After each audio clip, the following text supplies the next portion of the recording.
thanks so much for listening to the Ridge Community Church podcast. My name is John. I'm one of the pastors on staff at the Ridge, and our vision is to bring the hope of Jesus into every home. So as a piece of that, our goal each week is to bring you something that's hopeful and helpful. So subscribe to this podcast to make sure you don't miss any hopeful and helpful conversations. Hey everyone, and thanks for listening to this episode of the Ridge Community Church podcast. If you find today's episode hopeful and helpful, then please follow or subscribe, and then rate and review so that more people can find the conversation. Quick programming note, in a few weeks, we're going to do a Q&A podcast with the lead pastor of the Ridge, Mark White. You can find a link to ask a question, maybe about faith, leadership, family, or really anything you'd like in our show notes. For today's episode, I'm really excited to share a conversation that I got to have that's all about running. We're currently in a series right now called On the Run, and it's Jonah and running from God. But we're going to use this as an opportunity to talk about life and faith lessons that we can draw from running. Over the years, I've heard so many parallels drawn between life, faith, and running, and I just thought it'd be cool to have a conversation about it with the Greenfield Ridge Kids director, Victor Vilar. Why Victor? Well, not only has he run several marathons, and I'll let him share how many later on, but he also spent several years as a high school cross-country and track coach. Now don't worry, if you're not a runner yourself, there's still a lot of valuable things that Victor's going to share that he's learned from running. This is my conversation with Victor. Well, hi, Victor. Thanks for coming on the Ridge podcast. Well, thank you very much for allowing me to be here. I hope you're having a great summer. I am. And you know what? I'm going to start off with a little running pun for you. You ready for this? Right. How is the last stretch of summer going for you guys? Well done. Well done. Yeah, thank you. It has not. Somebody immediately turned off the podcast right there. Yeah, it has not felt like a marathon. It has felt more like a sprint. Yeah. Ooh, nice. There we go. There we go. Yeah. I cannot keep doing those run-ons though. Yeah. But you just did. I know. See? Okay. All right. No, it's been a really fun summer. Having a 6th grader and a 4th grader, they're little human beings now. Like you can actually go play catch and do things and ride roller coasters and go to water parks and play mini golf. Like you can do all sorts of different activities with your kids. And so because of that, we've had fun. We have made it fun. So is it kind of scary to have you have a new incoming 6th grader going into school? Is that is that a scary thing, or are you just kind of rolling with the punches and going for it? No, I'm a realist. I love it. So I was like, we are the age that we are. And it's his time. It's his time. You know, whether you're ready for it or not, he is, an 11-year-old going on 12, and that becomes 6th grade, and he is ready to do it. He is excited about a lot of things. I think one thing that was really helpful in the transition for him is he joined Boy Scouts this last year. And that was where he gets to get connected. Even as a 5th grader, he was getting to hang out with middle schoolers and high schoolers and good role models. And so I think, and they met at the middle school. So there's all these like connections where he was able to start getting ready for it. So I think that's been exciting. Yeah. I think anytime you can ease transitions that way by building those connections and making it like a demystifying, I don't know if that's a word, but it's today. It is today. Yes. The transition is super helpful, but hey, let's dive into our conversation today. So we're just started a series called On the Run. And so we had to talk a little bit about running.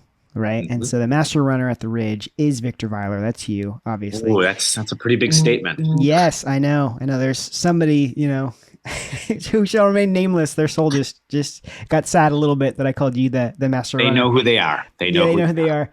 But yeah, maybe start off. Why, what is it about running that you connect with so well? Well, I think the first thing ultimately was, when I first went out and tried it, it was something I was decent at right away. Yeah. Which funny how that works. I know that's always the hardest thing. We always want to promote a kid to be like, hey, keep trying, keep working hard, and someday you'll get it. Well, that didn't happen with baseball, and it didn't happen with basketball. But no, it was a thing that I went out and did, and it just felt different. It was just something that I kind of found myself. So now I think we are in the age, and I can talk about this, where ADHD was not a thing that was really diagnosed in the 80s and 90s, and there wasn't medications for it. And So my son actually is on medication for it. And I sit there and I look at what he's going through and the things that he struggles with, whether he's medicated or not. And for me, that became my grounding base of thought. Like when I went out and I ran and I was able to do this, I could think more clearly. So I think it was this thing that I came back and I'm like, I feel good after I do this and I can think more clearly. And I'm able to go out and do those. And then, so I just found that peace of being able to go out and push myself, and then be able to become a better student, because my grades were awful as an elementary student and even going into middle school. And the minute I started becoming running and the more passionate I became about it, I had like a better time management schedule. I was able to get work done better. And so it was really almost became like a saving grace for my life too. Mm-hmm. Yeah. It's so interesting. I feel like growing up, like I would always hear about running in correlation with like with faith. That just like that connection point. And I think the first time I ever heard about what a marathon was, it was like in like some like Sunday school class where like this teacher was like, hey, yeah, and run the marathon. And I, that's how I learned about what a marathon was, because people just love to make those connections. And I think, there is the side that I feel like people have recognized for a long, long time that running is something that you can do that's super healthy for you and can help you. It has all these just like exercise benefits and things like that. But people do make a connection between life and faith and running. Why do you think that is? Well, it's because it's, again, one of those things where I was trying to think of one of those Zen moments where you can just you can remove yourself away from all of the other distractions in life. And it's a thing where it's like, it's you and nature, or you and your thoughts, or now you and your podcast that someone's listening to while they're on a run. Yeah. And so for me, it was my getaway. It was my getaway from all of the other distractions and noises from life, to just wrap myself. And I came into running first. I was all about what running was and what it could do for me before it became a faith thing. And so when I started reading the Bible and I started looking at faith, you can look at multiple spots where there's comparisons to running in the Bible, which was written 2,000 to 6,000, 7,000 years ago. Yeah. Whoa, there was running competitions, and it was a thing that people did even then. And so looking at that, I was able to all of a sudden start mapping those pieces together of like, why would God want to talk about running, and how it relates? Because there's something that it does for you inside and out. So as you're trying to map that out, what did you discover? A lot of different things. I think one of the first things that really gave me perspective in it. So I accepted Christ probably when I was about 21 years old. And so I was right in the middle of college, running in college and doing all that stuff. And then a couple of years later, I ended up getting an internship, or just kind of really helping out at a ministry at a nearby church in the Milwaukee area here when I came back home. And I was signing up for my first marathon in 2004. And that was my 25th birthday present to myself. So you can figure out my age there too. But I ran my first marathon on my birthday, on my 25th birthday. I ran my first marathon. And when I came back and I was explaining the story to the pastor, he's like, oh man, that sounds so much like this. And he quoted Hebrews 12:1, and he was just talking about this cloud of witnesses. Because he talks about, therefore, there's such a great cloud of witnesses. Let us throw everything off that hinders us, all the sin that so easily entangles us. But basically, he's saying, it reminds me of like when you were hurting in the middle of this marathon, and there were just random people that don't even know you, and they're cheering you on. These people that are like, I would never do what you're doing, but I'm going to cheer you on, and we're going to get you to the finish line. It totally just flipped my thought process. I'm like, oh, this is what this is about. This is what this run is about, is that there's going to be people cheering you on from all different parts of your life to help you take these steps and know who God is and finish what you've started. And that first marathon was really tough and it was hard. But then after that, I started just looking more into the word and knowing the word.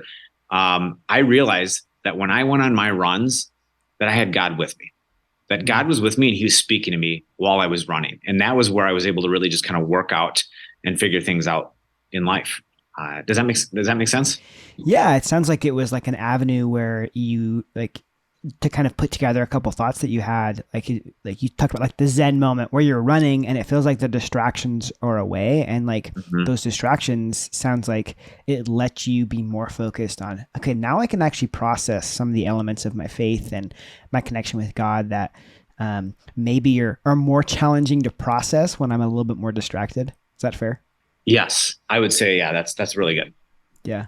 So you, I got to ask, so how many marathons have you run at this point? You said your first marathon. So, and I know there's been more. So yes, there has. And I also wanted to say a huge congratulations to you. I know in May you ran your first one. Oh, thank you. Thank you. Yes. That is correct. Yeah, so now I've got all my illustrations in the book.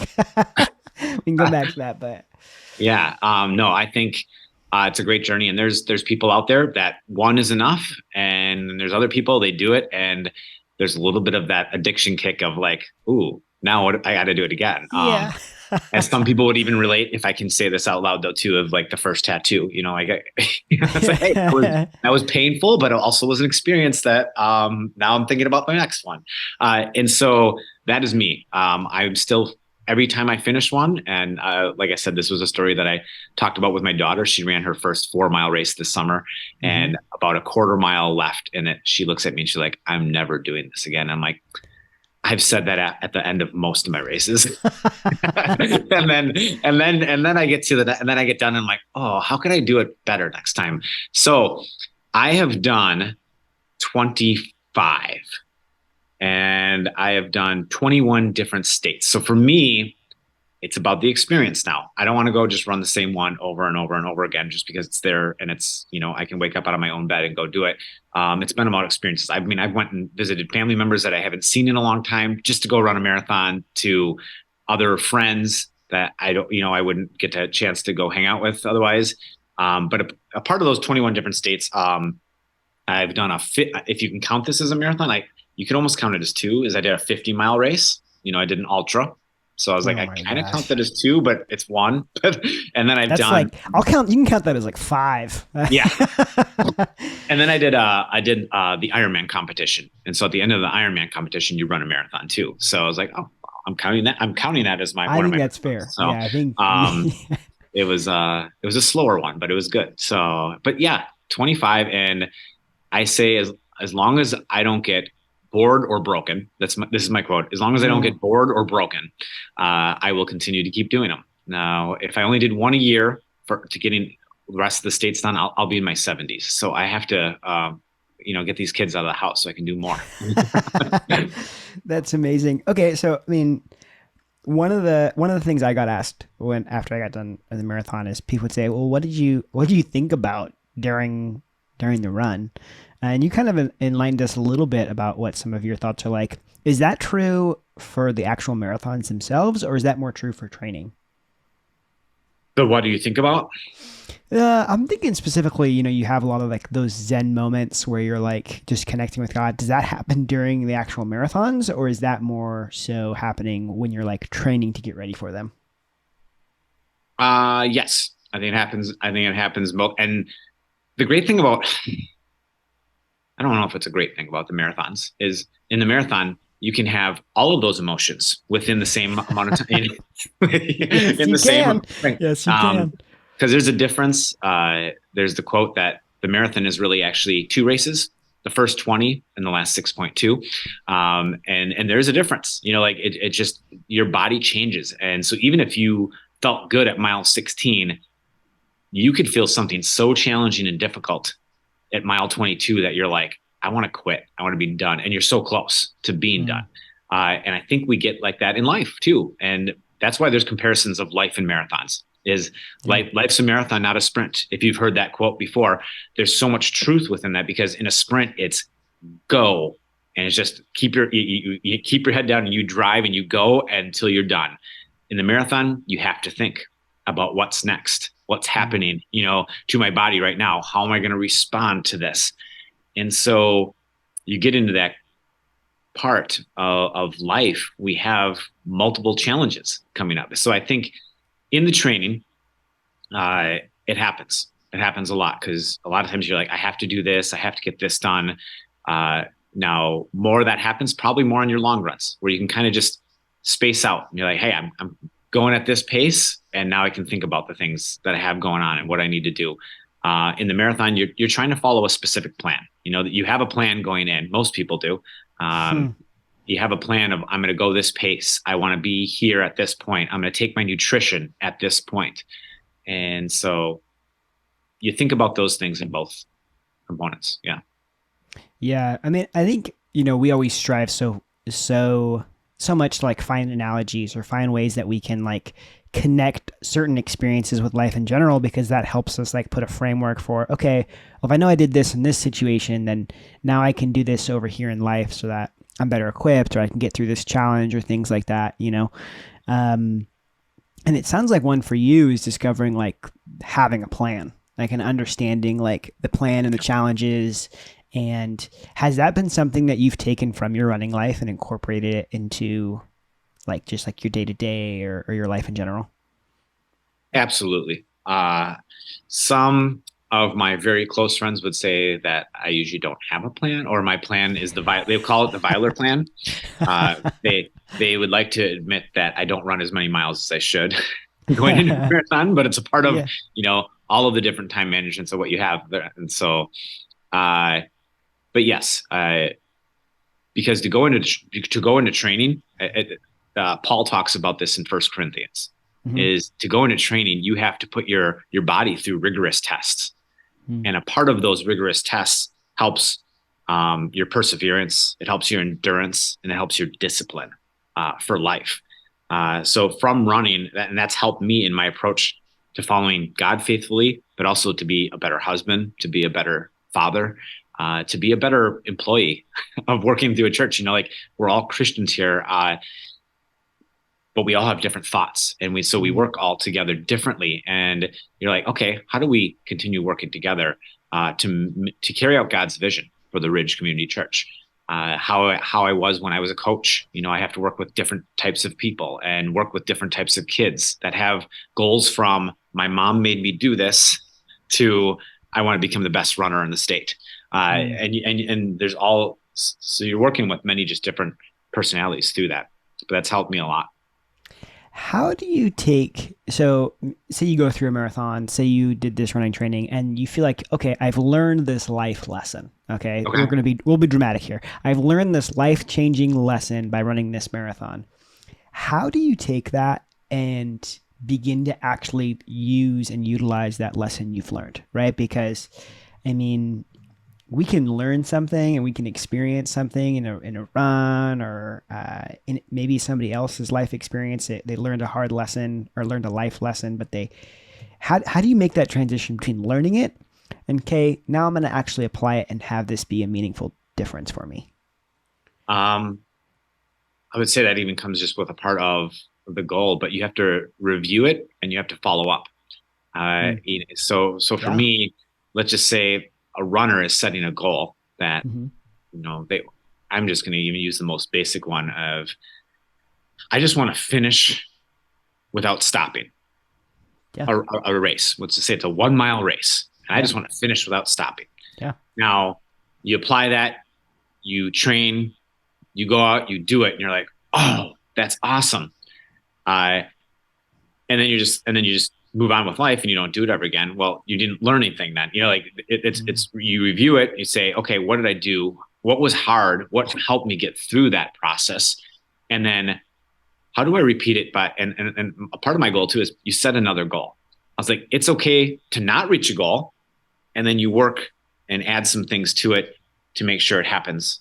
And that's a part of that discipline is you have to create a discipline and go out there and be able to do it again and again, and then set new goals so that you can raise the level. Because a lot of times people, if they set a goal of, I'm going to finish a marathon, they go out and finish a marathon and they're like, all right, I'm going to go move on with it. Even though it was an experience, it was emotional, you your knees are sore and you're icing them, and you talked to so many people and you made connections, and then you just kind of, oh, all right, that was a cool experience. Now it's a matter of like, okay, what's next? What's next? How do you take what you've learned and use it again to help others? That's for me, I guess, too. It was like, how do I help myself? And that's great. But when I've helped myself, I know that there's other people out there thinking similar or struggling with different things as well. Does that make sense? I think it does. Yeah. I think, I look back at my own experience, and the training and the like actual marathon itself. And one of the things I experienced was just like, obviously you go through your gambit of you go through that gamut, whether you're like in training or you're actually running it, and, you pains and injuries can come up, and distinguishing the difference between the two, and all that to say, I kind of had a moment during training and when I was actually running it where it was like, I knew I was like hurting, right? And there's this temptation to be like, God, just take away this pain. Just take away this pain, and I'll go through it. And I don't know if it was like just a realization for me, but I just had this moment when that was happening of being like, I don't think God's going to take this pain away, but He is going to give me the strength to go through it. And I think it's one of those things. I mean, I think that's definitely a life lesson, right? Where you're going through something challenging, and our default response is take this pain away, take this hardship away. And I think that's a fair prayer. That's obvious. That's definitely a fair prayer. Yeah. But there's something I think powerful in the realization, at least it was for me, of I'm not going to take the pain away, but I will give you the strength. And I think that I love what you said about reviewing those moments and that experience and being thoughtful with it, because, if I don't review that and think back to it, then it's just done, right? Yep. Like that moment happened and it doesn't change anything else in my life. But once I review it, it's like, okay, yeah, that's not just running. That's like, okay, this circumstance is challenging and hard, and God might not take it away, but if I ask Him to, He'll give me the strength to get through it. And I love what you said there. And I'll give you an example of, I ran that 50 miler.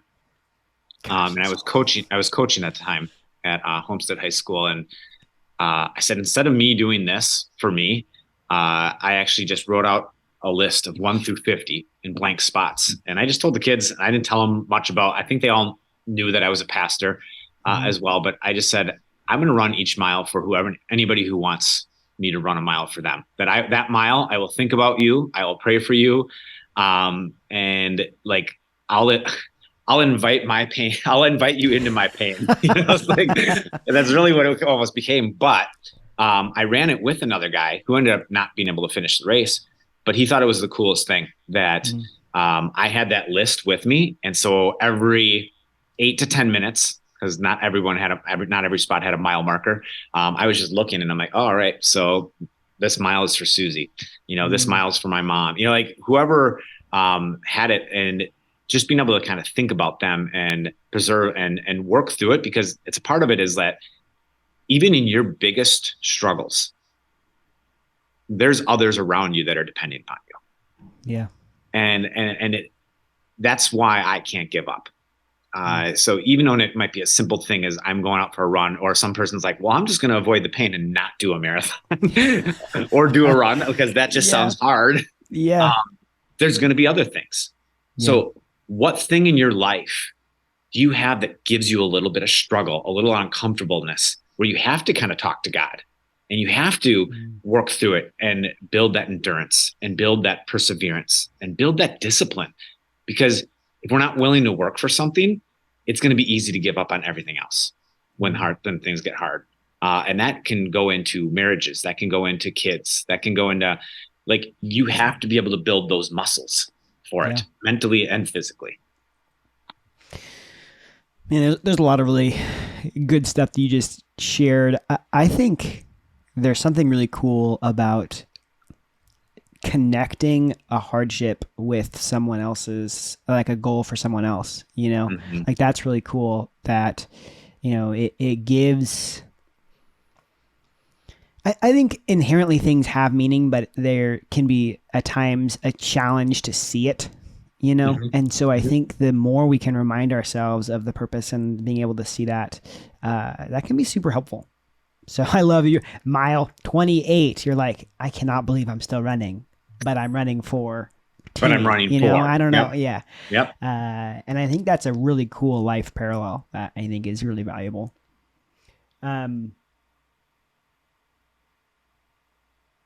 Yeah, that's really good. I'm curious, how many of these types of conversations happen? So you coached high school for a long time. Yeah. How many high school cross country? Sorry. So And how track, many of yep. these? Yeah, how many of these types of conversations would you have with students and athletes where you connected some of these elements for them? And that's always, it's about showing them who you are and that you care for them. Because a lot of times as a coach, or even as a parent, you almost sometimes feel like you're the bad cop because you have to set the discipline right away. As a coach, right away, you want the kids to kind of be like, oh, this is going to be hard. This is going to be tough. But we can see the goals on the other side of it. And so really where those conversations, I believe, start happening is in the middle of the season when they start to see success build on what they're doing. And then also for the ones that don't see success and it's frustrating and they're injured or they're too busy and they can't focus on it. There's different conversations. I've had conversations with kids about, hey, this is tough. This is a tough time commitment, but you know what? You're also, you don't have a dad in your house and you have to work to help make money for your family. Like it is a true thing. And I understand the dilemma. You want to still have fun with your friends doing cross country, but you have this other thing hanging over you. Hey, how do we help work that out together? That's a conversation where you get in and you talk about like, you're enduring through this. And I really want you to still have these social aspects of life. And then it builds into faith as well too. When I took over at the high school at Homestead, I actually took over for a coach that had a brain embolism. I think I said that right. Aneurysm? It might be an aneurysm. So aneurysm. Embolism's not right. That's right. Pulmonary embolism, I think. Pulmonary embolism. That's what it was. Okay. I'll ask my wife later. And so basic fact is he was out on a run with the girls during the track season and he dropped dead in front of about 7 or 8 of them. Wow. And I took over for that team. So, and that was stacked with emotion right from the start. Yeah. But I really had to invite God into the conversation. I actually originally just said, God, I am not going and applying for that job unless you come to me, unless you give me a sign. Well, that week we happened to have a meet with Homestead when I was coaching somewhere else. And a coach came up to me and said, we want you for this next year. And I'm like, okay. I was like, here's the conversation and this is what's going to go in. And so I was for a time as that I was needed and I was able to step in and just be able to walk along with those girls that year. Really gave them a lot of encouragement of like, we were able to come together and running through that and running through hardship really brought them together. It's really cool to just see a lot of them getting married and having kids now. Just seeing the lives that they've been able to build and knowing that like I was able to come in along and have conversations around what the hardships do and what running to God in the midst of these, in the midst of these moments. I know we're talking about Jonah running away from God, but, but running, what does it look like to actually run to God? And I know we'll get into that in the mix of the series and how that helped them just be able to process the emotions and the hardships. But otherwise on a day-to-day basis, usually it's coaching, having fun, getting to know them, connecting to them so that when they do need you, that they can trust you to come to you. And then you might have some of those conversations. Yeah. I mean, that just speaks to the value of, when you're going through those hardships. I mean, that's something, there's a running lesson for you. When you're going through those hardships, having people surrounding you to be able to go through it together can be really powerful. Well, Victor, thank you so much for sharing this stuff with me, for talking through it. I know it's a fun conversation, right? To be able to chat about running, but it's also something that I think like I mentioned before, is just so present in conversations about life and faith. And it's just the parallels are so easy there. And so thanks for sharing like the things that you've been able to learn and grow in and kind of develop and I think there's some cool life lessons that we can draw as well, even if you don't run. And that's what I was going to say. I think it's important to be able to look at it. Like, I think sometimes people can just shut off like, well, I'm not a runner, so I don't know what that means. I think there's many different components to that. Yeah. Yeah. Well said. Thanks, Victor. All right. You're welcome, John. Thanks for always hanging out with and having a conversation. Well, that was my conversation with Victor. And I think there are a couple of really cool takeaways that you can gather from our conversation, but I'll just share my favorite. Find some time, maybe it's during an activity like running or something else, where you're distraction free. Those are moments where God can really help us sort through our thoughts, direct us, and if we really pay attention, teach us something really valuable about Him or about life in general. Thanks for listening to this episode of the Ridge Podcast, and make sure to follow and subscribe so that you don't miss any hopeful and helpful conversations.